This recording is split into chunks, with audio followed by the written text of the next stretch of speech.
झुंजार जात अमुची शिवशार्दुलांची अंत्येष्टी निश्चित करे रणिपाकतेची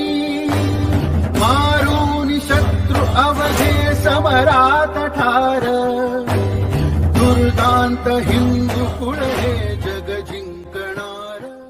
या 11व्या श्लोकाचा अर्थ असा आहे,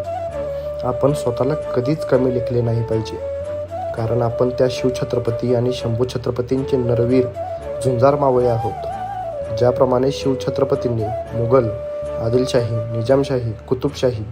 या 5 शाह्यांचा सर्वनाश केला, स्वराज्य उभारणीच्या कार्यात आडव्या येणाऱ्या परकीय व स्वकीय शत्रूंचा बंदोबस्त केला आणि हे स्वराज्य रक्षणासाठी छत्रपती संभाजीराजांनी मुघल, सिद्धी, पोर्तुगीज, इंग्रज व आपल्यातीलच अनेक फितुरांना कडक शासन करून सर्वत्र स्वराज्याची जरब बसवली आणि शिवछत्रपतींचे स्वप्न